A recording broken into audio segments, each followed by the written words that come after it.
మనకి ఎలా ఉంటుంది చెప్పండి? వయసు పెరుగుతూ ఉంది, బిడ్డ ఎదగటంలా చాలా కృంగిపోతాం, దిగులు పడతాం, అనేక హాస్పిటల్స్ చుట్టూ తిరుగుతాం.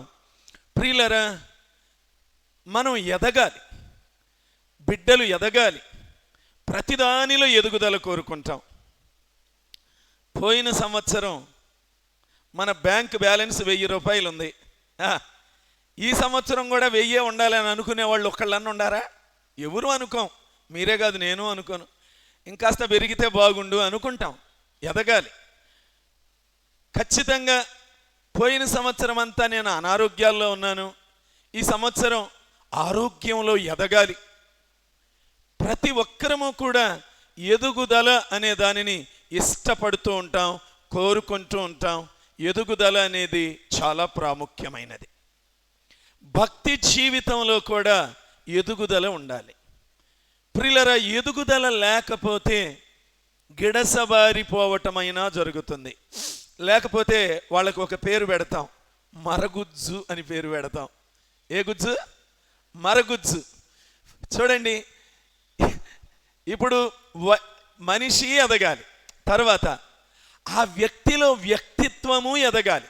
అంటే ఆలోచన సరళి అన్నీ కూడా ఎదుగుదల, మానసిక ఎదుగుదల అన్నీ ఉండాలి అని కోరుకుంటాం. 10 ఏళ్ళు వచ్చినా కూడా ఎక్కడ 1కి వెళ్ళాలో తెలియటల్లా, ఎక్కడ 2కి వెళ్ళాలో తెలియటల్లా. ఎంత బాధపడతాం. అరే, ఇంత వయసు వచ్చినా ఎందుకని ఈ బిడ్డ మనస్సు ఎదగలేదు? అలాంటి వాళ్ళని ఒక్కళ్ళని వదిలిపెట్టి వెళితే ఇల్లంతా ఏం బగలగొడతారో, ఏం చేస్తారో తెలియదు. మానసిక ఎదుగుదల లేదు, వాళ్ళు ఏం చేస్తారో తెలియదు. కాబట్టి మనం అన్ని విషయాల్లో కూడా ఎదుగుట అనేది కోరుకుంటూ ఉంటాం. బైబిల్ కూడా ఒక విషయంలో ఎదగాలి అని కోరుకుంటా ఉంది. 1 పేతురు వ్రాసిన పత్రిక 2వ అధ్యాయము 3వ వచనం. 1 పేతురు 2వ అధ్యాయం 3వ వచనం. వేషధారణను అసూయను సమస్త దూషణ మాటలను మాని క్రొత్తగా జన్మించిన శిశువులను పోలిన వారై నిర్మలమైన వాక్యమును పాలవలన రక్షణ విషయములో ఎదుగు నిమిత్తము దేవుని వాక్యమనే పాలతో రక్షణ విషయంలో ఎదగాలి.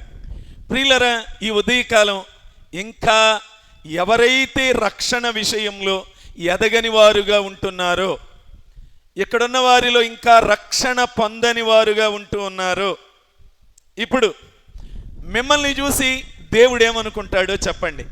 ఇంటిలో తల్లిదండ్రులు బిడ్డలు ఎదగకపోతే ఏమన్నా ఆనందపడతారా? ఏమన్నా సంతోషపడతారా? ఎన్ని హాస్పిటల్స్కి తిప్పుతూ ఉంటారు, వాళ్ళ గుండె ఎంత కోత. అరే, ఇన్నేళ్ళు వచ్చినా నా బిడ్డలో ఎదుగుదల లేదే, ఎంత కృంగిపోతారు, ఎంత దుఃఖం, ఎంత వేదన. ప్రియులరా, అదే విధంగా రక్షణ పొందని వారిని చూసి తల్లిదండ్రులైన వారు, కాపరి, సంఘము ఎంత వేదన. మనకంటే ముఖ్యంగా మన కోసం ప్రాణం పెట్టిన దేవుడు, అయ్యో వీరు అసలు రక్షణ పొందటం లేదే, మారు మనస్సు పొందటం లేదే, దేవునిలో ఎదగటం లేదే, వాక్యమనే పాలను శ్రద్ధతో అపేక్షించి ఎదగటం లేదే అని దేవుడు దుఃఖపడడా? ఆలోచన చెయ్యండి. ప్రేమతో కోరుతున్న ఒక్క నిమిషం ఆలోచన చెయ్యండి. నీకు పుట్టిన బిడ్డలో శరీర సంబంధమైన ఎదుగుదల లేకపోయినా దుఃఖపడతావు, మానసిక ఎదుగుదల లేకపోయినా దుఃఖపడతావు. మరి నీకోసం ప్రాణం పెట్టిన దేవుడు, నీవు ఎన్ని సంవత్సరాలుగా దేవుని మందిరానికి వచ్చినా వేషధారణను విడిచిపెట్టకపోతే, పాపమును విడిచిపెట్టకపోతే, చెడు జీవితాన్ని విడిచిపెట్టకపోతే, సమస్తమైన దూషణ మాటలను మానివేయకపోతే, ప్రియ సంఘమా, నువ్వు దేవునిలో ఎదగకపోతే, రక్షణలో ఎదగకపోతే దేవుడు ఎంత దుఃఖపడుతూ ఉంటాడు. దేవుణ్ణి దుఃఖపెట్టడం నీకు న్యాయమేనా? అందుకే రక్షణ పొందని ప్రతి వ్యక్తితో ఈ ఉదయకాలం దేవుడు మాట్లాడుతున్నారు. ఓ మరగుజ్జు క్రైస్తవుడా, ఓ మారు మనస్సు లేని క్రైస్తవుడా, ఓ దేవునిలో ఎదగని క్రైస్తవుడా, ఓ పాపములు విడిచిపెట్టని క్రైస్తవుడా, ఏ పాపము నీ జీవితాన్ని ఎదగకుండా మరగుజ్జుగా నిన్ను మార్చేస్తుందో, ఓ మరగుజ్జు క్రైస్తవుడా, ఈ ఉదయకాలం నువ్వు దేవుని రక్షణలో ఎదగాలి. ఇంకా ఇక్కడ ఎవ్వరు మరుగుత్సులుగా ఉండకూడదు. మారు మనసు రక్షణ లేని వారుగా ఎవ్వరూ ఉండకూడదు. ప్రియులారా, ఈ ఉదయకాలం కొంతమంది ఏ విధంగా ఎదిగారు, వారు ఎదగటానికి మూల కారణం ఏంటి? మనం సహజంగా లోకంలో ఉండే వాడికి ఏంటి అంటే, ఆయనకేమండి లేదా ఆమెకేమండి ఫ్రంట్ ఉన్నారు, బ్యాక్ ఉన్నారు. ఏమన్నారు? ఎక్కడెక్కడ ఉన్నారా? ఫ్రంట్ ఉండారంట, బ్యాక్ ఉండారంట. వాళ్ళు ఒక పుష్ ఎత్తారండి, వాళ్ళు ఎదుగుతారండి. మనకి ఎదగటానికి సహాయం చేసేవాళ్ళు ఎవరు లేరండి. లేకపోతే నేను ఎప్పుడో ఎదిగేవాళ్ళను అనే మాట్లాడేవారలారా, మీతో దేవుడు మొదట మాట్లాడబోతున్నాడు.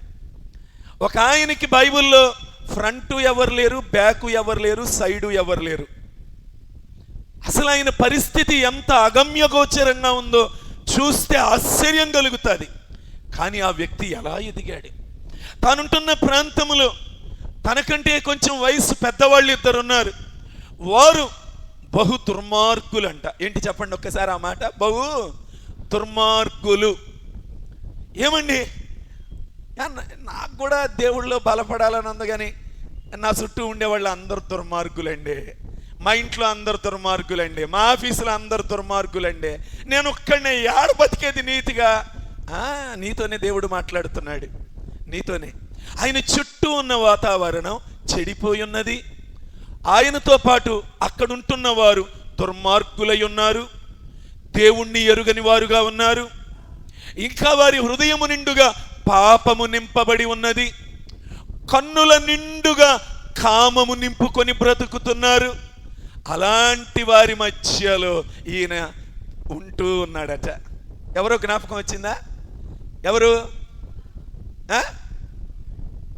సమూయేలు. సమూయేలు, రైట్, అవును ప్రియులారా. అలాంటి వారి మధ్యలో ఇప్పుడు ఒక్క మాట ప్రియులారా, వీళ్ళు వీటిల్లో ఎదుగుతూ ఉంటే సమూయేలు ఎందులో ఎదిగాడో ఒక్కసారి చూడండి.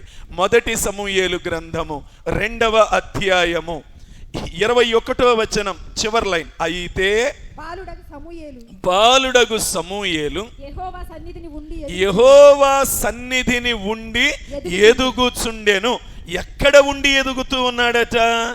చుట్టూ భయంకరమైనటువంటి స్వభావం కలిగిన వారుంటే, చుట్టూ అపవిత్రమైన ఆశలు కళ్ళ నిండా నింపుకున్న వాళ్ళుంటే, సమూయేలు హోఫ్నీ ఫీనెహాస్, ఏలి యొక్క ఇద్దరు కుమారులు హోఫ్నీ ఫీనెహాస్ అనేటువంటి వారు, వీళ్ళు కళ్ళల్లో మురికి కోర్కెలు నింపుకొని ఉంటే, సమూయేలు కళ్ళల్లో పరిశుద్ధత నింపుకున్నాడు. ఏంటంటే ఒక్కసారి చెప్పండి. వారు కళ్ళల్లో అపవిత్రత నింపుకొని ఉంటే, సమూయేలు కళ్ళల్లో పరిశుద్ధత నింపుకున్నాడు. ఎక్కడ ఎదుగుతున్నాడట? యెహోవా సన్నిధిలో ఉండి. దేవుని సన్నిధి ఎరగని వారి మధ్యలో 12వ వచనంలో ఏలి కుమారులు యెహోవాను ఎరుగని వారై మిక్కిలి దుర్మార్గులయుండిరి. అంటే దేవుణ్ణి ఎరగని వారి మధ్యలో దేవుని సన్నిధిని ఎరిగిన వాడుగా ఎదుగుతున్నాడు. చూడండి ఎంత క్వైట్ ఆపోజిట్ గా ఉందో. అక్కడ ఉన్నవాళ్ళు దేవుణ్ణి ఎరగని వాళ్ళుగా ఉంటున్నారు, అక్కడ ఉన్నవారు అవిధేయులుగా ఉంటున్నారు, అక్కడ ఉన్నవారు చెడ్డ గుణములు కలిగిన వారుగా ఉంటున్నారు. కానీ అక్కడ ఉంటున్నటువంటి ఒక బాలుడు సమూయేలు దేవుని సన్నిధిలో ఉన్నాడట, ఎదుగుతూ ఉండెను. దేవుని సన్నిధిలో ఉన్నప్పుడు దేవుని సన్నిధిలో ఎదుగుతూ ఉన్నాడు. దేవుని సన్నిధిలో ఏముంటాయి ప్రియులారా? దేవుని సన్నిధిలో ఏముంటాయి? ఏ లక్షణాలు ఉంటాయి? పరిశుద్ధత అనే లక్షణం ఉంటుంది. మీ దేవుడనైన యెహోవానగు నేను పరిశుద్ధుడను. కాబట్టి దేవుని సన్నిధిలో పరిశుద్ధతలో ఎదుగుతున్నాడు, దేవునిలో ఉన్న గుణాలలో ఎదుగుతున్నాడు. బైబిల్ అంటుంది, ప్రేమ కలిగి సత్యము చెప్పుచు క్రీస్తు వలె ఉండునట్లు మనము అన్ని విషయములలో ఎదుగుదము. ఎఫెసీ 4:15లో ఆ మాట ఉంటుంది. మనం క్రీస్తు వలె ప్రేమలో ఎదగాలి, సత్యములో ఎదగాలి. సమూయేలు ప్రేమలో ఎదుగుతున్నాడు, సత్యములో ఎదుగుతున్నాడు, పరిశుద్ధతలో ఎదుగుతున్నాడు, క్రీస్తు వలె దీన మనస్సులో ఎదుగుతూ ఉన్నాడు. ఈ ఉదయకాలం సంఘమా, నాకు దేవునిలో ఎదగటానికి నాకు ఎవ్వరూ తోడు లేరండి, ప్రార్థన చేసేవారు లేరండి. ఎవరు చెప్పారండి సమూయేలుతో నీ వెంట నేనుంటా, నీకోసం ప్రార్థన చేస్తా అని చెప్పిన దైవజనుడు ఉన్నాడా? సమూయేలుకి ఎవ్వరు లేరు. బలపరిచిన దైవజనుడు లేడు. నేనున్నాను, నీకు భయం లేదు, నేను నిన్ను చూసుకుంటాను, నేను నిన్ను ఆత్మీయంగా గైడ్ చేస్తాను అని ధైర్యపరిచేవారు లేరు. చుట్టూ ఉన్న వారు ఏమంటున్నారు? ఇంకా వాళ్ళు అరే మాతో కలువని పిలిచేవాళ్ళు తప్ప, వారి పాపములనికి లాగాలని చూసేవారు తప్ప తన చుట్టూ మంచివారు లేరు. అయినా సమూయేలు ఎలా ఉన్నాడట? దేవుని సన్నిధిలో ఎదుగుతూ ఉండెను. ఇంకా 26వ వచనం చూడండి. బాలుడగు సమూయేలు ఇంకనూ ఎదుగుచు, ఎదుగుదలతో ఆగలేదంట.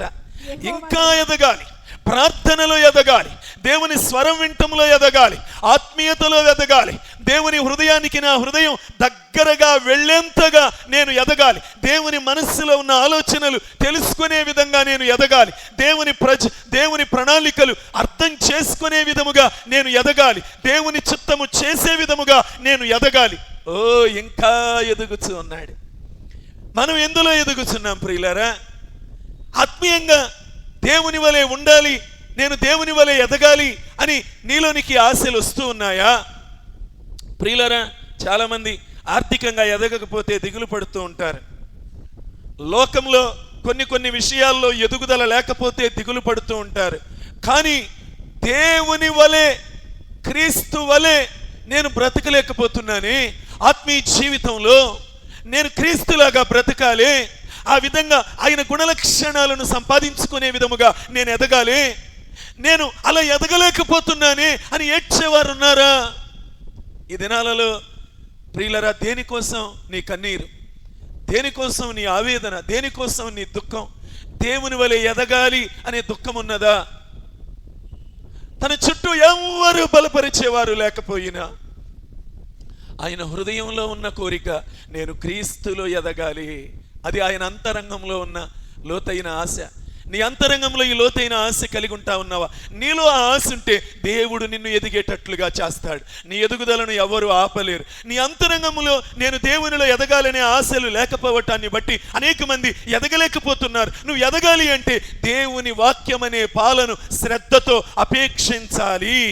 ప్రియులరా, ఇంకొక బాధాకరమైన విషయం, బైబిల్ ఇంత చక్కగా పేతురు పత్రికలో రక్షణలో ఎదగాలంటే దేవుని వాక్యం అనే పాలను మీరు వెంబడించండి, అనుసరించండి, దాని ప్రకారం జీవించండి అంటే చాలామంది దేవుని వాక్యాన్ని అనుసరించటానికి బదులుగా మానవ కల్పితములైన పద్ధతులను, ఆచారములను, కట్టడములను అనుసరించి ఆత్మీయంగా ఎదగలేకపోతూ ఉన్నారు. మా సంఘము కట్టడండి, ఇది ఏంటంట, వాళ్ళ సంఘం కట్టడంట, అది చెయ్యాల్సిందేనంట, ఆ ఆచారం చెయ్యాల్సిందే, ఆ కట్టడాన్ని అనుసరించాల్సిందే.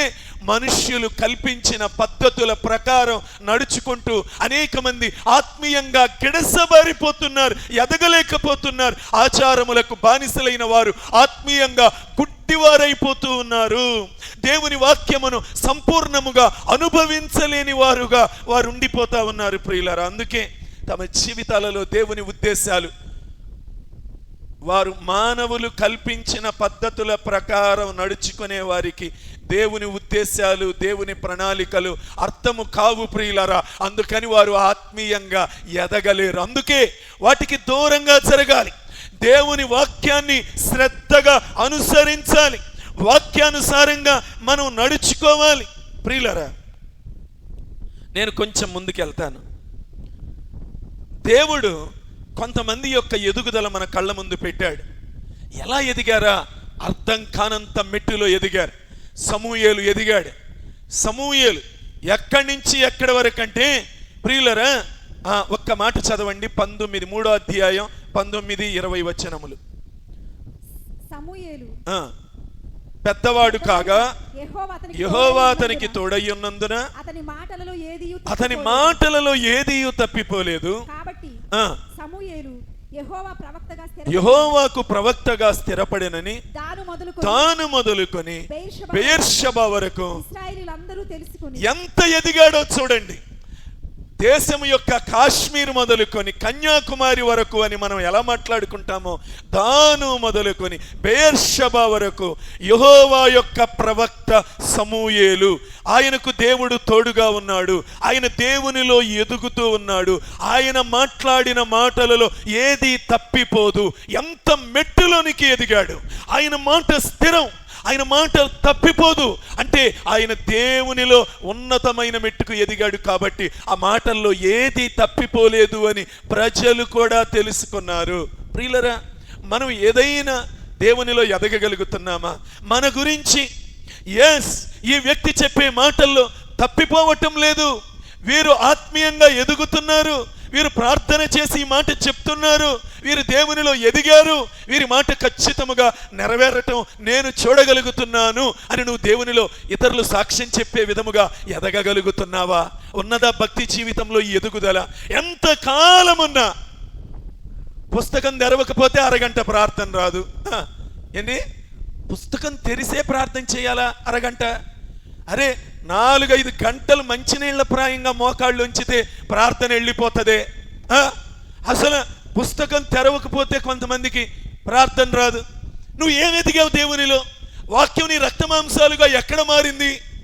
నీలోనికి దేవుని వాక్యం రక్తమాంసాలుగా మారకుండా నువ్వు ఎలా ఎదగగలుగుతావు ఆత్మీయంగా? ఇప్పుడు ఒక ప్రాముఖ్యమైన వ్యక్తి దగ్గరికి వెళ్తున్నాం. ఎలా ఎదిగాడు? ప్రియులరా, ఆ వ్యక్తి దగ్గరికి వెళ్లే ముందు ఇంకొక ఆయన్ని పరిచయం చేసి అక్కడికి వెళ్తాను. దేవుడు చాలా కోపంగా బయలుదేరాడు. ఎట్లా బయలుదేరాడు? కోపంగా. అరే, ఈ సొదొమ గొమొర్రా ప్రజలు ఇంత ఘోరంగా ప్రవర్తిస్తారా? పురుషులు ఇంత దుర్మార్గమైన హేక్రియలు జరిగిస్తారా? వీళ్ళంతా చూస్తా అని దేవుడు ఉగ్రతతో బయలుదేరాడు. ఎండవేళ బయలుదేరాడు. ఏ వేళ? ఎండవేళ సొదొమ గొమొర్రా వైపు బయలుదేరాడు. బయలుదేరితే దారిలో ఒక ఆయన దూరానుండగానే చూశాడంట. చూసి ఆ సొదొమ గొమొర్రా తర్వాత వెళ్దుగానే ముందు నా ఇంటికి రానిలాకు వచ్చాడంట. ఎవరైనా? మన తాతయ్య. ఎవరైనా? అబ్రహాం గారు. అంత కోపంతో ఉన్న దేవుణ్ణి, ఎండవేళ వచ్చిన దేవుణ్ణి, ప్రియులరా, అబ్రహాము గారు ఇంటికి తీసుకొచ్చాడు. దేవుడేమో మంచి వేడిగా ఉన్నాడు. రే, సొదొమ గొమొర్రా అంత తేలవాలరై వాళ్ళ అనుకుంటున్నాడు. అందుకే బయలుదేరొచ్చాడు. బయలుదేరొస్తే మధ్యలో వెళ్ళాడు. అంత కోపంలో కూడా దేవుడు రాయా నా ఇంటికి అనగానే ఇంటికి వచ్చాడు. అరే, నేను వెళ్ళే పని ఒకటి ఉంది, అది ముగించుకుని అత్తా ఉండు అంటల్లా. ఆయన మాట ప్రకారం ఇంటికి వచ్చాడు. అయ్యో, నేను ఇంట్లో తీసుకెళ్ళి ఏ సోఫాలో కూర్చోబెడతాను అనుకోబాకో, ఇదిగో ఈ చెట్టు కింద కూర్చుంటానయ్యా. ఏందండి ఇది? చెట్టు కింద కూర్చోమంటే అంత కోపంగా మనం అంత కోపంగా ఉన్నప్పుడు ఎవరినన్నా పోటు పొడుద్దామని వెళ్ళేటప్పుడు ఎవరన్నా పిలిచి కాసేపేడు కూర్చో కూర్చుంటామా? కాసిన మంచీలు తాగంటే తాగుతామా? అన్నం పెడతా తినంటే తింటామా? లోపల అది ఉడికిపోతుంటే ఏడ తింటాము? కానీ అబ్రహాము దేవుడిలో ఎంత మెట్టుకు ఎదిగాడు చూడండి. ఆయన అన్న ఒక మాట మీకు చూపిస్తా. మనం దేంతో చేయబడ్డాం? దేవుడు మనిషిని దేంతో చేశాడు చెప్పండి? మట్టితో చేశాడు. అందరికీ తెలుసు, నేల మంటితో దేవుడిని నరుణ్ణి చేశాడు. అంటే మనం మట్టి సమానులం. ఏ సమానులం? ఒకసారి చెప్పండి. మట్టి సమానులం. మరి మట్టి సమానుడు దేవునితో మాట్లాడటం అంటే అది కూడా దేవుడు ఎవరి పేరెత్తితే మండిపోతుందో దేవుని హృదయం, ఆ సొదొమ గొమొర్రాలను నాశనం చేయాలి అని దేవుడు అనుకుంటుంటే వాళ్ళ పక్షంగా మాట్లాడేంత మెట్టులోనికి అబ్రహాము ఎదిగాడు. చూడండి ఒక్కసారి ఆ మాట. ఆదికాండం 18వ అధ్యాయములో 27వ వచనంలో అబ్రహాం ఏమంటున్నాడు? అందుకు అబ్రహాము ఇదిగో ధూళియు బూడిదయునైన నేను ప్రభువుతో మట్టినైన నేను, బూడిదనైన నేను, ధూళినైన నేను. ఎవరితో మాట్లాడే ఎత్తులోకి ఎదిగాడు అబ్రహాము? ప్రభువారితో, కోపముతో ఉన్న ప్రభువారితో కూడా. స్మూత్గా చల్లబోట వేళ మాట్లాడే ప్రభుతో కాదు, ఎండవేళ బాగా సొదొమ గొమొర్రాల పాపాన్ని చూసి మండిపడే మనస్సు కలిగిన ప్రభువారితో కూడా మాట్లాడేంత ఎత్తులోకి ఎదిగాడట. ప్రియులరా, అంటే అబ్రహాము జీవితంలో దేవుని ఉగ్రతను చల్లార్చగలిగిన మెట్టులోనికి, దేవునికి ఆతిథ్యం ఇవ్వగలిగిన మెట్టులోనికి, అంత ఉగ్రుడుగా ఉన్న దేవుడిని గుర్తుపట్టగలిగిన మెట్టులోనికి, దేవుణ్ణి ఆహ్వానించగలిగిన మెట్టులోనికి. ఇంకా ఇంకో గొప్ప మాట చెప్పనా, దేవుడు హృదయములో ఉన్నది తెలుసుకునేంత మెట్టులోనికి ఎదిగాడంట. ఏ మెట్టులోనికి? దేవుడు హృదయములో ఉన్నది తెలుసుకునేంత మెట్టులోనికి. 17వ వచనం చదువమ్మా. 18-17. అప్పుడు యెహోవా నేను చేయబోవు కార్యము అబ్రహామునకు దాచెదను. అంటే దేవుడు హృదయములో ఉన్న దానిని తెలుసుకునేంత మెట్టులోనికి ఎదిగాడు. ప్రియులారా, ఇంత మెట్టులోనికి ఎదగటానికి కారణం ఏంటి అంటే అబ్రహాము దేవునికి లోబడినాడు. నువ్వు ఎదగాలి అంటే లోబడాలి, విధేయత చూపాలి. ఎంత మట్టుకు? నేల మట్టుకు. ప్రియులారా, అబ్రహాము దేవుని ముందు ఏం చేశాడంట? సాష్టాంగపడినాడు. ప్రియులరా, సాగిలపడ్డాడు, సాష్టాంగపడ్డాడు, నేల మట్టుకు వంగాడు. ఎంత గొప్ప మాటలండి అవి ప్రియులారా. అబ్రహాము దేవుడు పిలిచినప్పుడు ఎక్కడికి వెళ్ళాలో తెలియదు, ఈ దేవుడు పేరేంటో తెలియదు, ఏ దేశం వెళ్ళాలో తెలియదు, కానీ ఆయన పిలిచినప్పుడు లోబడి. అబ్బా, ఆ మాట ఎంత రమ్యమైన మాట ప్రియులరా. లోబడకపోతే ప్రియులరా మనం ఆత్మీయంగా ఎదగలేమండి. లోబడాలి ప్రియులరా. దేవుని వాక్యమునకు లోబడాలి, దేవుని స్వరమునకు లోబడాలి, దేవుని చిత్తమునకు లోబడాలి, విధేయత కలిగి ఎదగాలి. విధేయత లేకపోతే అస్సలు మనం దేవుడిలో పనికేరాం ప్రియులారా. అందుకే అబ్రహాము జీవితంలో పరిశుద్ధాత్మ దేవుడు హెబ్రీ పత్రిక 11వ అధ్యాయంలో కూడా ఆ మాట రాయించాడు. అబ్రహాములో ఉన్న గొప్ప గుణం 8వ వచనంలో, అబ్రహాము పిలువబడినప్పుడు విశ్వాసమును బట్టి ఆ పిలుపునకు లోబడి. చాలు ప్రియులారా, ఆయనలో లోబడే గుణం ఉంది, విధేయత చూపే గుణం ఉంది. లోబడటం అనేది చాలా శ్రేష్టమైనది, విధేయత చూపటం. సౌలా, దేవుడు అంటున్నాడు సమూయేలును పంపించి, అబ్బాయి సౌలా, మాట వినటం శ్రేష్టం అబ్బాయి, దేవుడు చెప్పిన మాటకు విధేయత చూపటం ముఖ్యమయ్యా, నువ్వు అర్పించే బలులు ముఖ్యం కాదు. ప్రియులారా, దేవుడికి కావాల్సింది మన హృదయం. ఈ హృదయంలో విధేయత, ఈ హృదయంలో లోబడే గుణం. అప్పుడు ఎదుగుతాం ప్రియులారా. దేవుడిలో ఎదగాలి అంటే మనం దేవునికి లోబడాలి. అబ్రహాము దేవునికి లోబడే కొలది దేవుడిలో ఎదగటం ప్రారంభించాడు. ఎంత ఎత్తుకు ఎదిగాడంటే మీరు అర్థం చేసుకోండి, వాక్యాన్ని పైపైన చదవద్దు. దేవుడు సొదొమ గొమొర్రాలను నాశనం చేయటానికి వెళ్తున్న దేవుడితో నేను మాటలాడ తెగిస్తున్నానయ్యా, మట్టినైనా నేను, ధూళినైనా నేను, బూడిదనైనా నేను మీతో మాట్లాడ తెగిస్తున్నానయ్యా అని అనగలిగాడు. అంటే ప్రియులారా, దేవుడి హృదయములో ఉన్నది. దేవుడు కూడా ఏమంటున్నాడు, నేను చెయ్యబోయేది అబ్రహాముకు చెప్పకుండా దాయగలనా? ఈ రహస్యం అబ్రహాముకు చెప్పకుండా నేను ఉండగలనా? ఎంత మెట్టుకు ఎదిగాడండి అబ్రహాము దేవుడిలో. ప్రియులరా, దేవుడు తన హృదయములో ఉన్న భారము, తన హృదయములో ఉన్న వేదన పంచుకోగలిగిన మెట్టులోనికి నువ్వు ఎదుగుతున్నావా? అబ్రహామా, సొదొమలో నీ బంధువులు ఉన్నారు, వారి విషయం కూడా నాకు భారంగా ఉందయ్యా, వారు కూడా ఏమీ ఆత్మీయతలో లేరయ్యా అని దేవుడు తన హృదయములో ఉన్న భారాన్ని అబ్రహాముకు తెలియజెప్తూ ఉన్నాడు. లోతు కుటుంబం అక్కడ ఉన్నది, కానీ నా భయభక్తుల్లో లేరయ్యా. తన హృదయంలో ఉన్న ఆవేదన దేవుడు అబ్రహాముతో పంచుకుంటున్నాడు. తన హృదయంలో ఉన్న ఆవేదన సమూయేలుతో పంచుకుంటున్నాడు. సమూయేలు, ఈ సౌలు నా మాట వినలేదయ్యా, అవిధేయుడయ్యాడయ్యా. దేవుడు తన హృదయములో ఉన్న ఆవేదన, బాధ అర్థం చేసుకునే మెట్టులోనికి అబ్రహాము ఎదిగినాడు, సమూయేలు ఎదిగినాడు. మనం ఎదుగుతున్నామా? నీ ఇంటి గురించి నీతో మాట్లాడటానికి నువ్వు ఎదిగావా?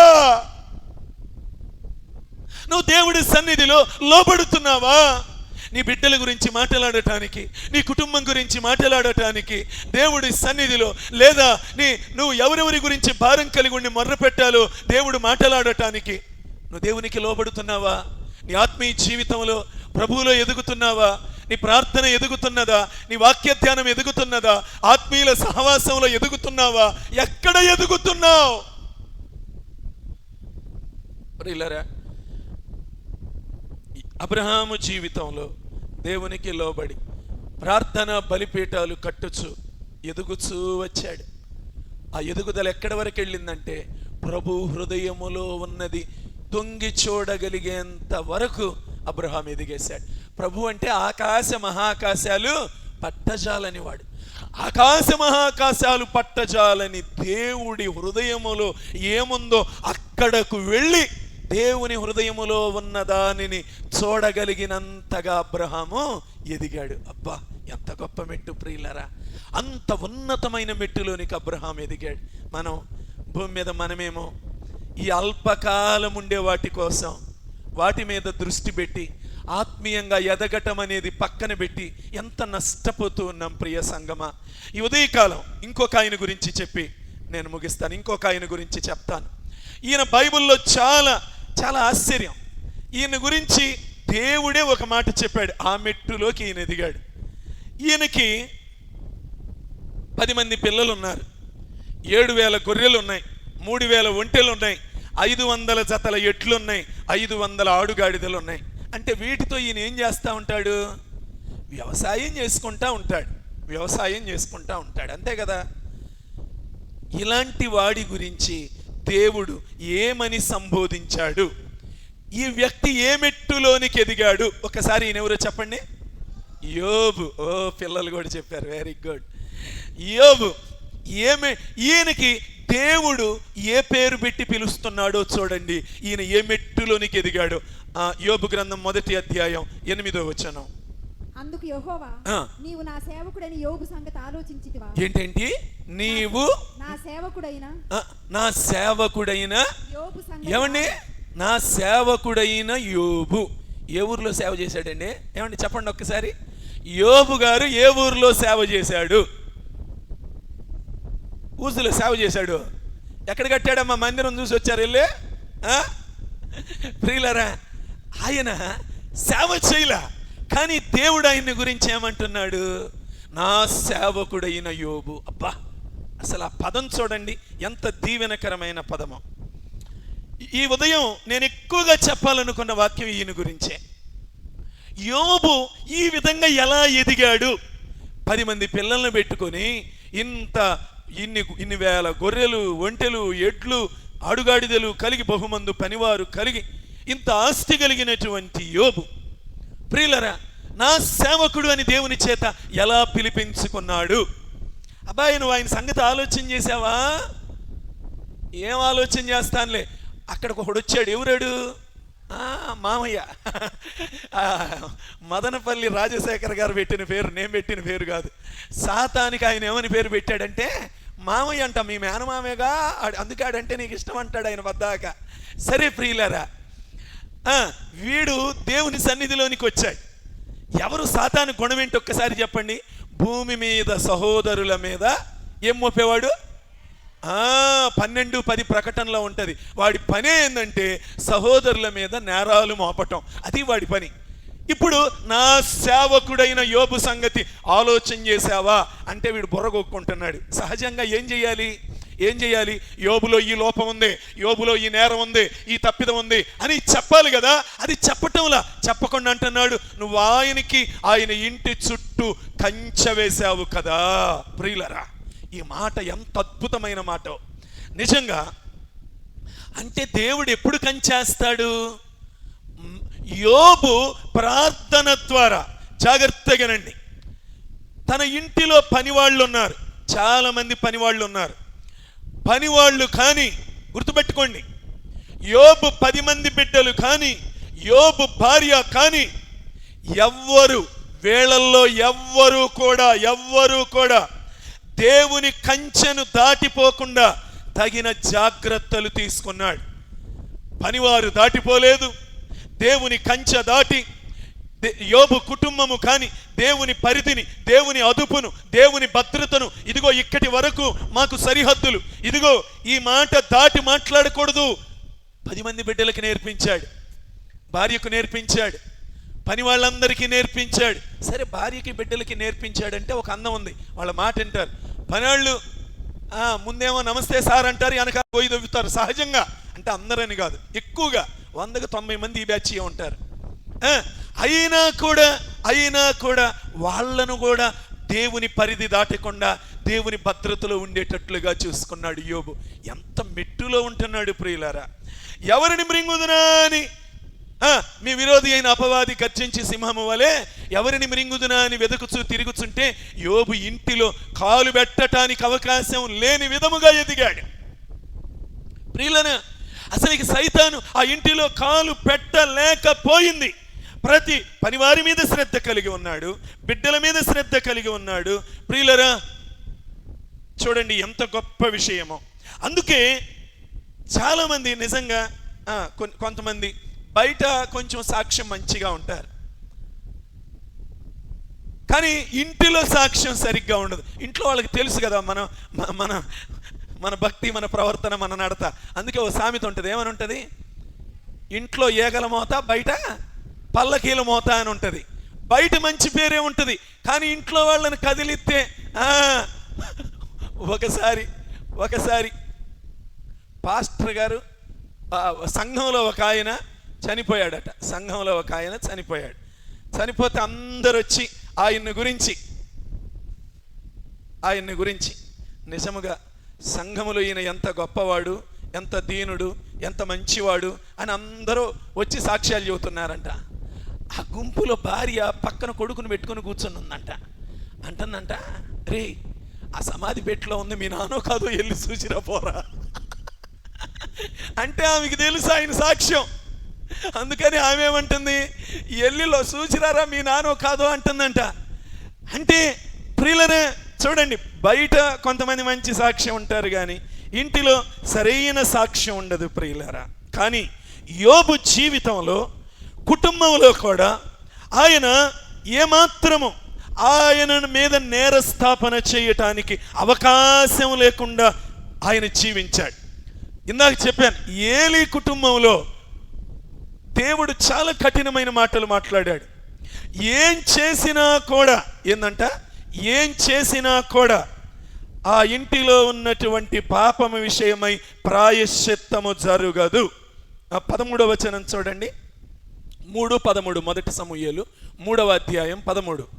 తన కుమారులు తమ్మును తాము శాపగ్రస్తులుగా చేసుకొనుచున్నారని తానెరిగియు వారిని అడ్డగించలేదు గనుక అతని ఇంటికి నిత్యమైన శిక్ష విధింతునని నేను అతనికి తెలియజేయుచున్నాను. చూడండి, ఇక్కడ ఏంటంటే తన కుమారులు తమను తాము శాపగ్రస్తులుగా చేసుకొనుచున్నారని తాను ఎరిగియు వారిని అడ్డగించలేదు. ప్రియులారా, ఇంకా వాళ్ళు ఏమి ఎదుగుతారు? వాళ్ళు తప్పైన బాటలో వెళుతున్నారు అన్న విషయం ఏలీకి తెలిసి కూడా తన బిడ్డలను అడ్డగించలేదు. ప్రియులారా, అదే సమయంలో యోబు తన కుటుంబాన్ని ఎంత జాగ్రత్తగా కాపాడుకుంటూ వస్తున్నాడు. ఇప్పుడు మనం అక్కడికి వెళ్ళబోతున్నాం. ఏలీ ఏమో అక్కడ ఏలీ పేరు తీసేసి మన పేరు పెట్టుకుంటే మనం కూడా మన బిడ్డలు తమను తాము శాపగ్రస్తులుగా చేసుకుంటున్న అడ్డగించని తల్లిదండ్రులుగా ఉంటున్నామేమో. ప్రియులనే, బిడ్డల మీద ప్రేమ ఉండొచ్చు కానీ అది అతి గారాభంగా ఉంటే వాళ్ళు భ్రష్టులైపోతారు. తప్పు చేస్తున్నప్పుడు బిడ్డలను అడ్డగించే తల్లిదండ్రులుగా మారాలి. ఖచ్చితముగా మందలించాలి, గద్దించాలి, వాళ్ళను కూర్చోబెట్టాలి, మోకరింప చేయాలి, ప్రార్థన చేయాలి. కానీ ప్రియులారా, చాలా మంది ఈ శ్రద్ధ లేని వారుగా ఉంటున్నారు. ఏలీ తమ బిడ్డలు తోవ తప్పారని తెలిసిన వాళ్ళను అడ్డగించలేదు. ఏం ప్రేమలండి ఈ దినాలలో! భ్రష్ట ప్రేమలు తల్లిదండ్రులు కొంతమంది. వాడు పాడైపోతున్నాడని తెలుసు, ఆ బిడ్డ పాడైపోతుందని తెలుసు, వాళ్ళు వక్ర మార్గంలో గర్విష్ఠులుగా, తిరుగుబాటువారుగా, అహంభావులుగా లేస్తున్నారని తెలుసు, అయినా కూడా అడ్డగించరు. ప్రియులారా, ఈ దినాల్లో తల్లిదండ్రులను కొట్టడానికి లేసే బిడ్డలు ఎవరిని? తల్లినైనా కొడతారు, తండ్రినైనా కొడతా. ఇలాంటి భ్రష్టులను అడ్డగించకపోతే వాడు ఎంత శాపగ్రస్తుడైపోతారు ప్రియులారా. తల్లి మీదకి తండ్రి మీదకి లెగవచ్చా అసలు? ప్రియులారా, నేను కూడా మీ ఎదుటి ఈ సందర్భంగా ఒక విషయం ఒప్పుకుంటున్నా. మా నాన్నగారు చాలా మంచి వ్యక్తి. లోకపరంగా అసలు ఆయనకి ఏ మచ్చలేదు. ఊర్లో కూడా అంత మంచి సాక్ష్యం. ఓ సమయంలో మా తల్లి విషయంలో ఒక మాట దూలాడు. అది అభ్యంతరమైన మాట. అభ్యంతరకరమైన మాట ముమ్మాటికి. అయినా భార్యాభర్తల మధ్యలో నాలాంటి పనికి మాలినాడు ఏలు పెట్టకూడదు, నాలాంటి పనికి మాలినాడు నోరు మూసుకుని ఉండాలి. కానీ ఆ టైంలో మా తండ్రిని జాగ్రత్త అని మా తండ్రికి నేను వార్నింగ్ ఇచ్చాను. 8 ఏళ్ళు ఏడ్చా ఆ ఒక్క సన్నివేశం నా లైఫ్లో. ఆయన అనకూడని మాట అది, ఏ కుమారుడు తట్టుకోలేని మాట. ఎదురుగా కన్న తల్లిని ఆ మాట అనటం అనేది ఒక కుమారుడిగా నా గుండెను కోసే మాట. అది సత్యమా? పూర్త సత్యం, భయంకరమైన మాట.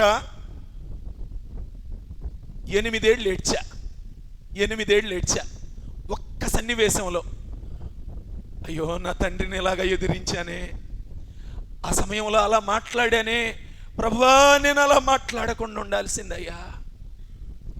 8 ఏళ్ళు ఒక్కసారి ఆయన అనకూడని మాట అన్నా కూడా ఆ వేదన నన్ను పిండి వేసింది. ఎందుకంటే భార్యాభర్తల మధ్యలో ఏలు పెడితే వాడు శాపగ్రస్తుడైపోతాడు. తల్లి వైపైనా తండ్రి వైపైనా వాళ్ళు ఏదన్నా కొట్టుకుంటుంటే మనం అడ్డం పోవాలి, అడ్డం పోయి వాళ్ళని ప్రక్కకి తీయాలి, అంతవరకే. ఎవరో ఒక వైపున కొంగేసుకుని వెళ్తే వాడు భ్రష్టుడు, తల్లిని కొడతానని లేచేవాడు పనికి మాలినవాడు, తండ్రి మీద కాలు దువ్వేవాడు శాపగ్రస్తుడు. మన సంఘంలో ఇలాంటి భ్రష్టులు ఉండకూడదు.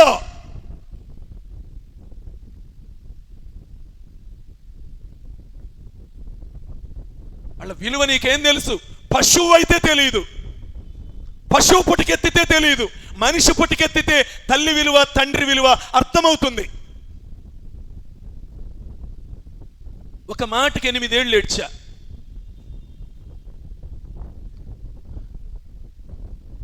అందుకే అపరిమితమైన ప్రేమ. అయ్యో మా తండ్రి, నేను ఆ సమయంలో ఇప్పటికీ స్టిల్ ఈ రోజుకి కూడా మా నాన్న జ్ఞాపకం వచ్చినప్పుడల్లా నా లైఫ్లో ఆ మత్స లేకుండా ఉంటే బాగుండేదే. ప్రియులరా,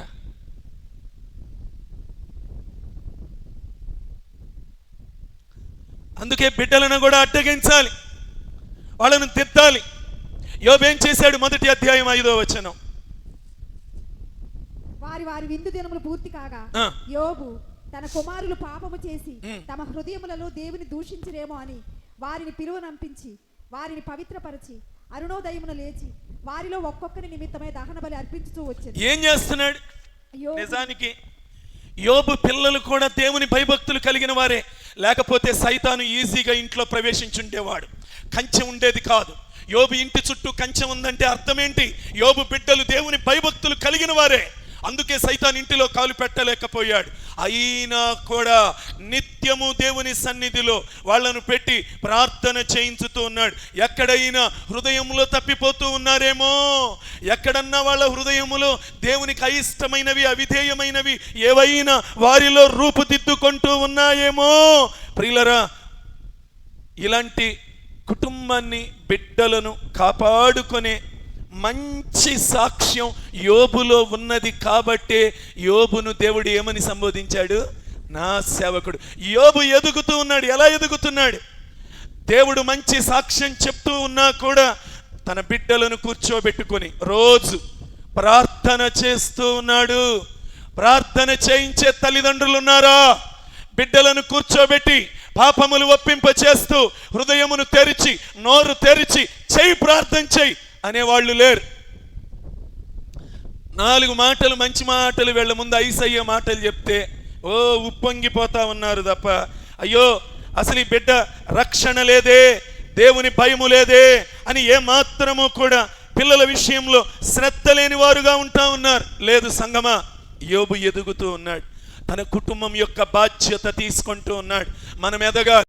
మన కుటుంబం బాధ్యత. తండ్రులారా, తల్లులారా, కుటుంబ బాధ్యత తీసుకోవాలి. నేను నా ఇంటి వారు యెహోవాను సేవిస్తాము. ఎస్, ఏ విధంగా యెహోషువ బాధ్యత తీసుకున్నాడు. నోవహు తన ఇంటి వారందరి కోసం ఏం సిద్ధపరిచాడు? ఓడను సిద్ధపరిచాడు. ఇంటి వారందరిని. సంఘములో పరిచారకుడిగా ఉంటున్న ఫిలిప్పు తనకున్న 4 కుమార్తెలు ఎవరిలో సంపాదించుకున్నాడు? క్రీస్తులో వాళ్ళు చక్కగా దేవుని ఉపదేశము ప్రకటించేవారుగా మారిపోయారు. ఇంకొక శ్రేష్టమైన మాట చెప్పనా? 116వ కీర్తన ఒక్కసారి దేవుని వాక్యంలో 16వ వచనం చూడండి. 116:16 దావీదు మహారాజు ఏమంటున్నాడు? యెహోవా నేను నిజముగా నీ సేవకుడను నీ సేవకురాలి కుమారుడను. ప్రియులరా, దావీదు తల్లేమి సేవకురాలు కాదు, కానీ ఒక విలువైన దేవుని సేవకుడిని లోకానికి అందించింది కాబట్టి దేవుడు పరిశుద్ధాత్ముడు ఆమెను దేవుని సేవకురాలుగా పరిశుద్ధాత్ముడు అనుమతించి బైబిల్లో రాయించాడు. అర్థమైందా? ఏ మెట్టుకు ఎదిగారు వీళ్ళందరూ? నీ కుటుంబములో ప్రియులరా, దావీదు దేవునికి చేసిన ఈ ప్రార్థనలో నీ సేవకురాలి కుమారుడను, అబ్బా నేను నిజముగా నీ సేవకుడను, నీ సేవకురాలి కుమారుడను అంటే నువ్వు దేవునికి ఒక విలువైన సేవకుడిని అందించగలిగితే నిన్ను దేవుడు సేవకురాలు అని పిలుస్తాడు. ఆ మెట్టులోనికి ఎదగాలి.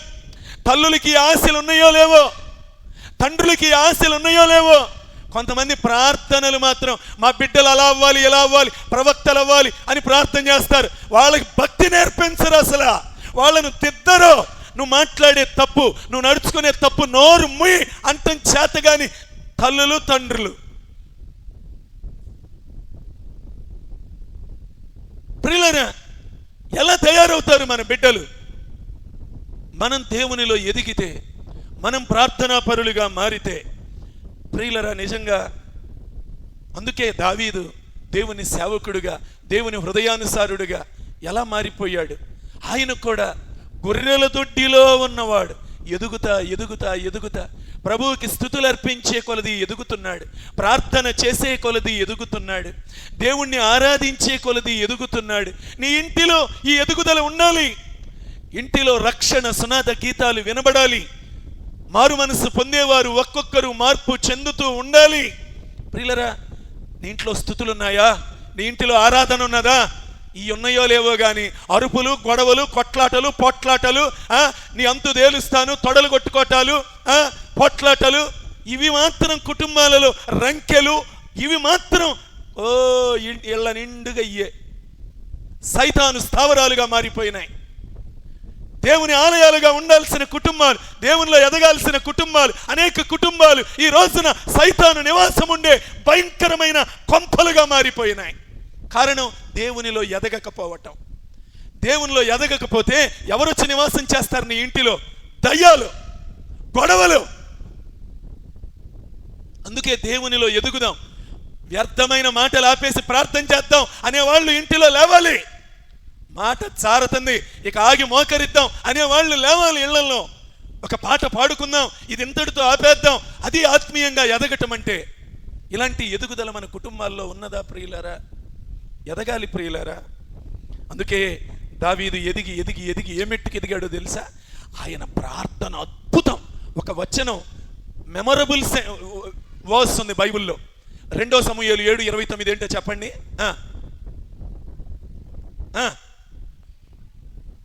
అని ఆయన నీ దాసుడనైన నా కుటుంబము, 2 సమూయేలు 7వ అధ్యాయం 29వ వచనం, అద్భుతమైన వచనం కదా. దయచేసి నీ దాసుడైన నా కుటుంబము నిత్యము నీ సన్నిధిని ఉండునట్లుగా దానిని ఆశీర్వదించుము. నీ ఆశీర్వాదము నుండి అది చూడండి, నా కుటుంబము నిత్యము నీ సన్నిధిని ఉండాలి. జాగ్రత్తగా నండి. ఇప్పుడు ఒక్క మాట, ఏ మెట్టులోకి ఎదిగాడో దావీదు అర్థమైపోద్ది. అయ్యా, నేను రాజుగా రిటైర్ అయిపోయిన తర్వాత నా కొడుకే రాజుగా ఉండాలి, నా కొడుకు తర్వాత నా మనవుడు ఉండాలి, నిత్యము ఇలాగే కొనసాగాలి అని ఏమన్నా ప్రార్థన చేశాడా? ఏ మెట్టు చూడండి. ఈ మెట్టు కాదు. సౌలేమో నేనే రాజుగా ఉండాలి, నా కొడుకే రాజు అవ్వాలి, దీనికోసం దేవుడి ఎంపికలో ఉన్న దావీదును చంపటానికి వెళుతూ ఉన్నాడు. ఆయన ఆత్మీయంగా పతనమైపోతూ ఉన్నాడు. దావీదేమో, అయ్యా నా కుటుంబంలో రాజులు అవసరం లేదయ్యా, నిత్యము నీ సన్నిధిలో నా కుటుంబం ఉండాలయ్యా. నిత్యము అంటే నా బిడ్డలందరూ, నా కుటుంబం అంతా మీ సన్నిధిలో ఉండాలయ్యా, మీ సన్నిధిలో ఉండాలయ్యా. ప్రియులరా, మన కుటుంబం దేవుని సన్నిధిలో నిత్యము ఉండాలి. ప్రియులరా, దావీదు ఎంత ఉన్నతమైన ఆత్మీయ మెట్టులోనికి ఎదిగాడు. సంగమాను ఎదుగుతున్నావా? యోబులా ఎదిగాడు. ప్రియులరా, తన కుటుంబం అంతటిని దేవుని సన్నిధిలో నిలుపుకుంటూ వచ్చాడు. అందుకే దేవుడు మాటి మాటికి యోబు నా సేవకుడు 2వ అధ్యాయం 3వ వచనంలో కూడా మరలా అంటాడు. యోబు గ్రంథంలోనే 2వ అధ్యాయం నీవు నా సేవకుడని యోబు సంగతి ఆలోచించి ఏంటేంటి మళ్ళీ అంటున్నాడు. 1వ అధ్యాయం 8వ వచనంలో నా సేవకుడు అన్నాడు. మరలా 2వ అధ్యాయం 3వ వచనంలో నా సేవకుడు అన్నాడు. దేవుడే అంటున్నాడు. ప్రియులరా, ఏమండి, దేవుని దృష్టిలో నా సేవకుడు అని పిలిపించుకోవటం సహజంగా. ఇప్పుడు ఎక్కడికన్నా మేము వెళ్ళామనుకోండి, ఫలానా ప్రాంతంలో దేవుని సేవ చేయుచున్న దైవజనులు, దేవుని సేవకుడు అని మమ్మల్ని పిలుస్తూ ఉంటారు. వాక్యం చెప్పడానికి ఇప్పుడు వస్తున్నారు వేదిక మీదకి, అలా పిలుస్తూ ఉంటారు. ఈ పొగడ్తలు, ఈ పిలుపులు ఇవి కాదు ముఖ్యం. ప్రియులరా, దేవుడి చేత నా సేవకుడు అని చచ్చిపోయిందాకా పిలిపించుకోవాలి. ఎప్పుడు దాకా?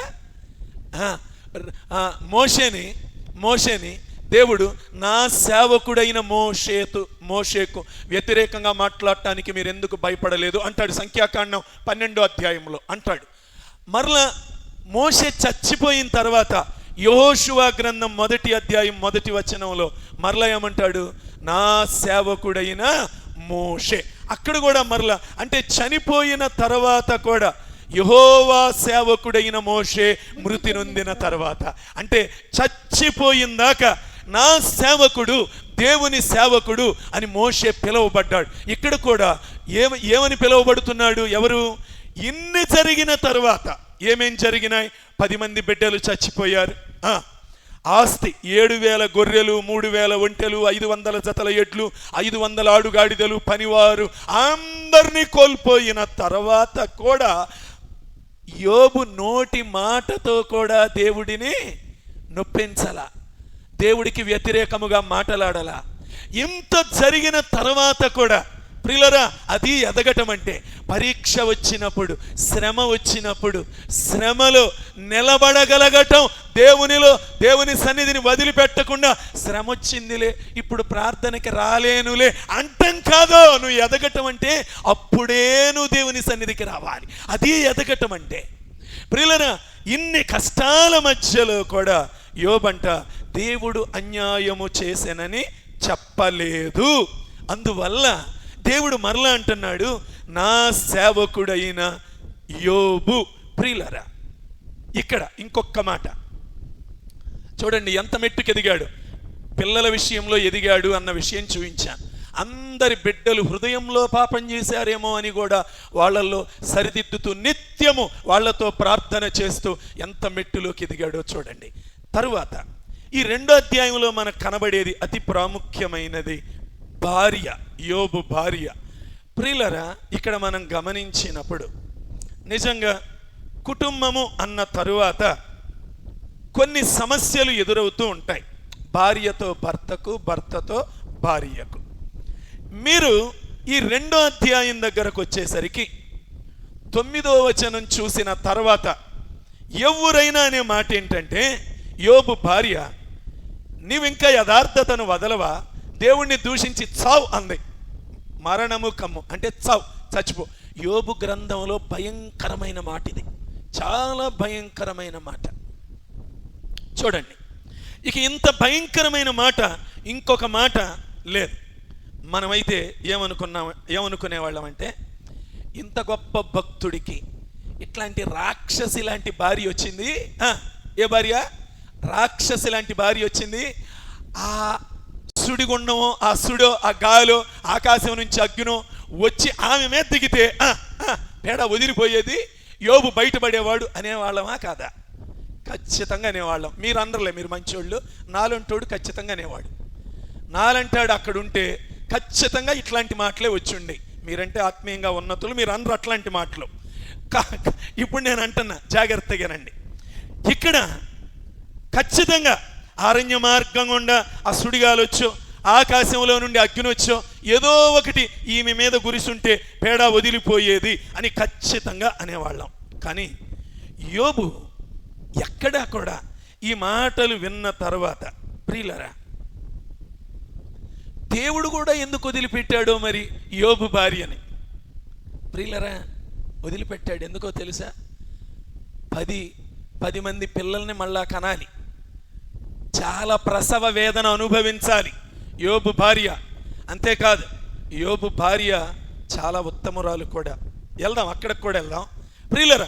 ఈమె విషయంలో నిజంగా అయితే ఇక్కడ మాత్రం నిజంగా ఆ మాట మాత్రం సరే, ఎవరు దూషించినా భార్యాభర్తలు ఒకరి మధ్య ఒకరు అంత దారుణంగా నువ్వు చచ్చిపో అని గనక కోరుకుంటే అది చాలా ఇబ్బందికరమైనదే, ఖచ్చితంగా ఇబ్బందికరమైనదే. ప్రియులరా, మన భక్తి జీవితంలో ఎదగాలి అంటే గుర్తుపెట్టుకోండి, భార్యాభర్తలారా, పెళ్ళిళ్ళు చేసుకున్న వాళ్ళారా, జాగ్రత్తగా భక్తిలో ఎదగాలి అంటే జాగ్రత్తగా విందాం, ఒక్క మాట విందాం ప్రియులరా. కుటుంబంలో భర్త అన్నా అడ్డుబండి అయి ఉండొచ్చు, భార్య అయినా అడ్డుబండి అయి ఉండొచ్చు. నేను ఒకరని చెప్పట్లా, కొన్ని కుటుంబాలలో భర్తలు అడ్డుబండగా ఉంటారు. భార్య ఆత్మీయంగా ఎదగకుండా కుటుంబంలో మాట్లాడితే శోధన ఏదో ఒకటి భర్త ద్వారా రావచ్చు, లేదా కొన్ని కుటుంబాలలో భార్య ద్వారా భర్తకు అలాగే అడ్డుబండలు రావచ్చు. ప్రియులరా, అయితే ఏం చెయ్యాలి? ఆ అడ్డుబండని చెక్కుకుంటూ వెళ్ళాలి. ఏం చెయ్యాలి? కొంచెం కొంచెం చెక్కుకుంటూ వెళ్ళాలి. అంతేగాని బండ అడ్డంగా ఉందని దాన్ని పగలగొట్టుకుంటే కాపురాలు ఏమైపోతాయి? పగలగొట్టుకోకూడదు. అడ్డం వచ్చింది కదా అని మనం కుటుంబాల్లో భార్యను భర్త పగలగొట్టుకోకూడదు, భర్తను భార్య పగలగొట్టుకోకూడదు. ప్రియులరా, ఎంత కోపం వచ్చినా ఒకళ్ళనొకళ్ళు నువ్వు చచ్చిపో అని కోరుకోబాకండి. దయచేసి పరిశుద్ధులైన భార్యాభర్తలారా, ఇంకొక మాట కూడా చెబుతున్నా, నువ్వు వద్దు నాకు వెళ్ళిపో. ఏంది? నువ్వు వద్దు నాకు, గెట్ అవుట్, వెళ్ళిపో. పరిశుద్ధులైన భార్యాభర్తలారా, ఎంత భయంకరం, ఎంత దుర్మార్గమైన మాటలు కుటుంబాలలో ఈ దినాలలో. చిన్న గొడవ వస్తుంది, చిన్న అభిప్రాయ భేదం వస్తుంది, నువ్వు తెలుపు అంటారా?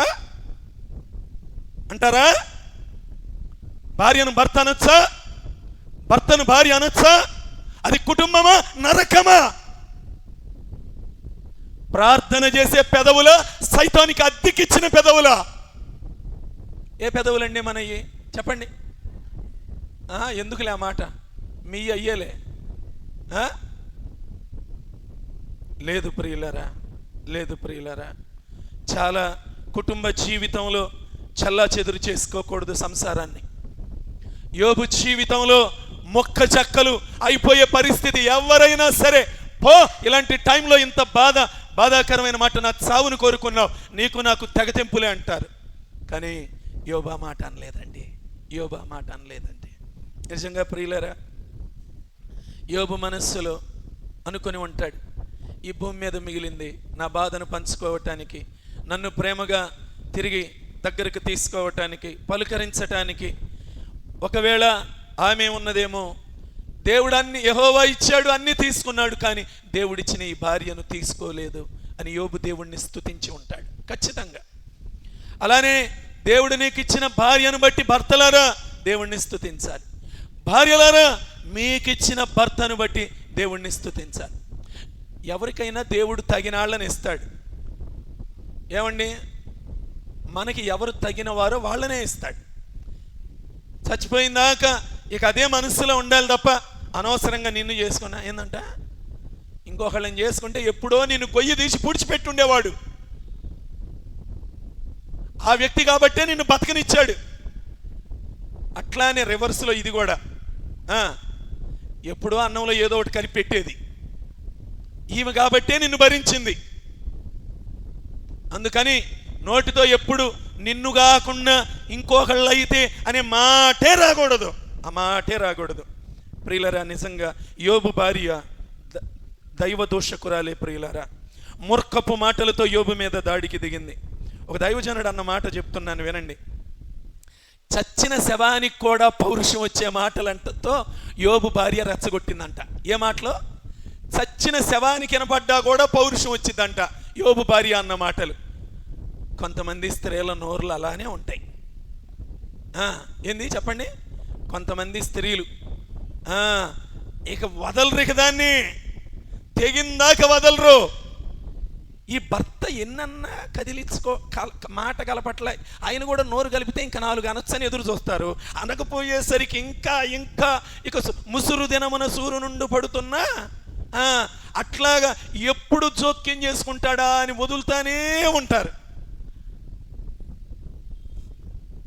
లేదు లేదు లేదు, దేవుని సన్నిధిలోనికి వచ్చిన తర్వాత ఇప్పుడు పురుషులు ఏమర్థం చేసుకోవాలో చెప్తున్నాను ప్రియులారా. యోబు భార్యను సైతాను వశపరుచుకొని ఆఖరి అస్త్రంగా శారీరకంగా, మానసికంగా, ఆత్మీయంగా ఈమె ద్వారా అయితే యోబు ఇక పతనమైపోతాడు అని సైతానుడు యోబు భార్యను వశపరుచుకొని యోబు మీద దాడి చేశాడు. తెలుసా ఈ విషయం ప్రియులారా? యోబు భార్యను వశపరుచుకున్నాడు. వశపరుచుకొని నీతిమంతుడైన యోబు మీద ఆఖరి అస్త్రంగా దాడి చేశాడు. మీరు గమనించండి. ఇక ఆ తర్వాత సైతాను కానీ యోబు భార్య కానీ మరలా యోబును టచ్ చేయలేకపోయారు. కారణం యోబుకు అర్థమైంది, ఇది సైతాను నా భార్యను తన వశం చేసుకున్నది. సైతాను ఆమె ఏకమయ్యారు. ఏదెను తోటలో ఎవరెవరు ఏకమయ్యారు చెప్పండి? సర్పము అవ్వ ఇద్దరు ఏకమై దేవుని యొక్క సరళతలో నుండి, భక్తిలో నుండి ఆదాముని చెడగొట్టారంట. పౌలు గారు రాశాడు 11:2 కొరింథీ పత్రికలో, దేవుని యొక్క భక్తి యొక్క సరళతలో నుండి అవ్వ సైతాను 2 కోడబొలుక్కొని మాట్లాడుకొని ఆ పవిత్రతలో నుండి చెడగొట్టారు. కానీ ఇక్కడ యోబు విషయంలో భార్య ఇంత మూర్ఖంగా మాట్లాడినా, ఎందుకమ్మా మూర్ఖురాలని కూడా తిడతల్లా, మూర్ఖురాలు మాటలాడినట్లు మాట్లాడుతున్నావు, అది మనం మాట్లాడాల్సిన మాటలు కావు. దేవుడు వలన మనము మేలు అనుభవించదమా, కీడు అనుభవింపతగదా? అంటే ఆమె మాటలలో నిబ్బరం ఉంది, ఆయన మాటల్లో మృదుత్వం ఉంది, ఆయన మాటలలో కృపాసహితమైన మాటలు ఉన్నాయి. అప్పటికీ చక్కగా ఆమెను సరిదిద్దే మాటలే ఆయన నోటిలో నుండి వస్తున్నాయి. ప్రియులరా, అందుకే ప్రియమైన వారలరా గుర్తుపెట్టుకోండి, ఆత్మీయ జీవితంలో మన భక్తి యొక్క సరళతలో నుండి స్త్రీలను నానాహింసలు పెట్టే భర్తలు లేరు అని పొరపాటును కూడా చెప్పను. శాడిస్టులు, సైకోలు ఉన్నారు చాలామంది శాడిస్టులుగా, సైకోలుగా ప్రవర్తిస్తారు.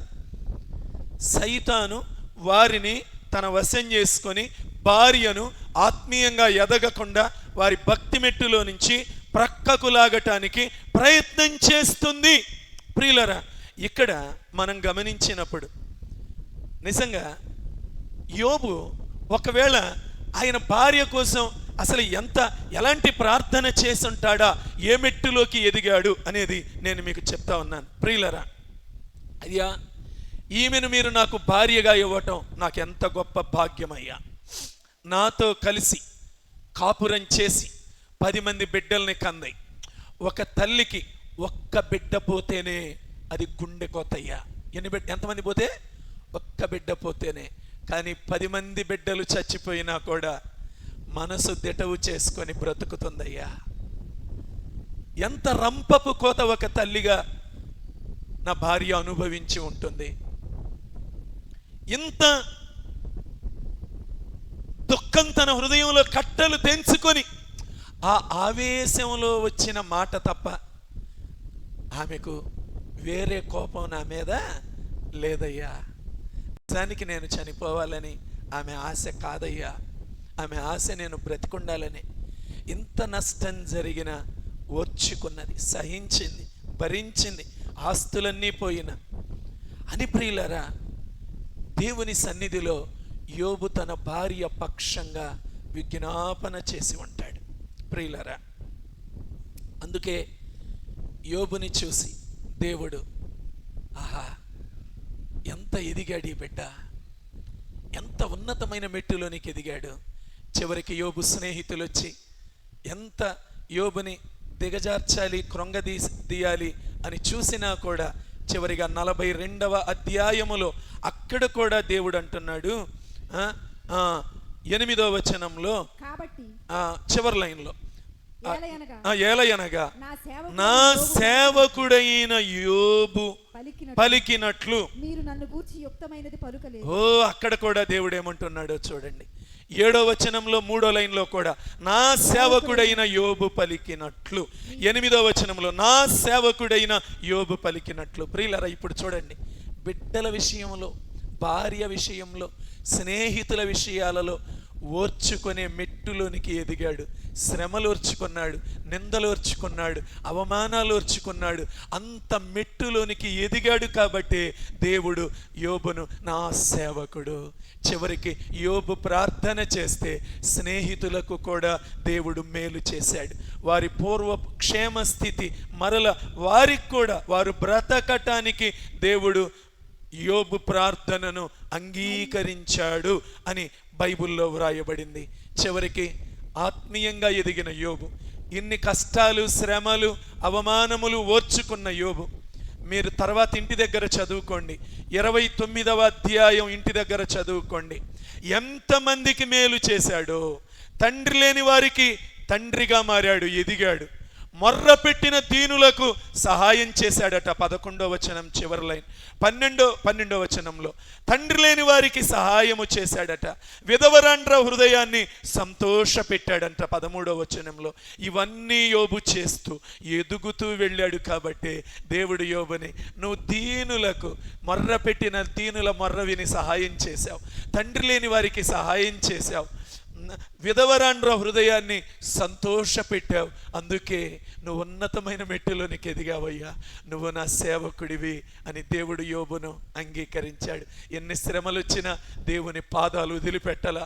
సైతానుడు ఈడ్చి కొట్టడానికి ప్రయత్నం చేసిన, ఎవరి ద్వారా శోధించినా, ఎవరి ద్వారా మాట్లాడితే గుండె మొక్కలైపోతుందో వారి ద్వారా మాట్లాడిన ప్రియులారా, వారి పక్షంగా ప్రార్థన చేశాడు తప్ప, అయ్యా నిజమే నా భార్య మూర్ఖంగా మాట్లాడింది, ఒక బుద్ధి చెప్పు, నా భర్త ఇలా ప్రవర్తించాడు, బుద్ధి చెప్పని ప్రార్థన చేయలా. వారి పక్షంగా యోబు ప్రార్థన చేశాడు, తనను బాధ పెట్టిన వారి పక్షంగా. ఆ మెట్టులోనికి ఎదుగుదామా?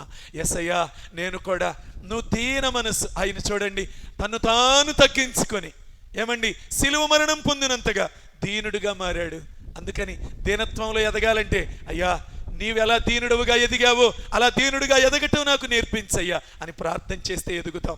శత్రువులను క్షమించటానికి, ప్రేమించటానికి, అయ్యా నీ శత్రువులను నువ్వు ఎలా క్షమించావో, ఎలా ప్రేమించావో అలాగా నేను కూడా నా శత్రువులను క్షమించటానికి, వారిని ప్రేమించటానికి నాకు సహాయం చేయమని ప్రార్థన చేస్తే ఖచ్చితంగా ఆత్మీయంగా ఎదుగుతావు. అప్పుడు దేవుడు అంటాడు, నా మనస్సు కలిగిన వాడు, నా హృదయాన్ని సంతోషపెట్టిన వాడు, నా సేవకుడు.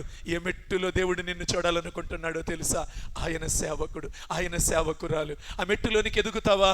ఇప్పటి వరకు ఆగిపోయావేమో, ఈ రోజు వరకు చాలా అట్టడుగు మెట్టులోనే ఆత్మీయంగా ఉండిపోయావేమో, ఇంతవరకు రక్షణ వరకు కూడా ఎదగలేకపోయావేమో.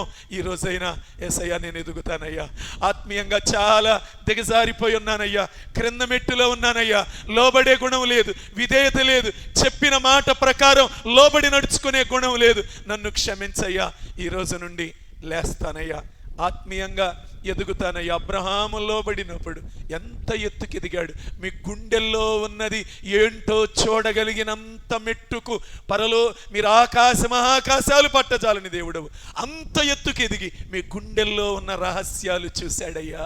అయ్యా అయ్యా మీతో మాట్లాడ తెగించాడు. మట్టి, దుమ్ము, ధూళి మీతో మాట్లాడే సాహసం చేశాడయ్యా. ఆ మెట్టులోనికి ఎదిగాడయ్యా. నేను కూడా ఆ మెట్టులోనికి ఎదగాలయ్యా. నా భక్తిని లేవనెత్తయ్యా. ప్రార్థన చేసుకుందాం, క్షమాపణ అడుగుదాం. అయ్యా నేను ఎదగలేకపోతున్నానయ్యా, నేను చాలా తప్పిదం చేశానయ్యా, అయ్యా నేను సరైన కుమారుడిగా, కుమార్తెగా లేను, తండ్రిగా లేను, ఆత్మీయంగా నా గృహం ఎదగటానికి అనుకూలమైన భక్తి నేను చేయలేకపోతున్నానయ్యా, నన్ను క్షమించయ్యా, నా కుటుంబాన్ని లేవనెత్తయ్యా. మీరు నన్ను చూసిన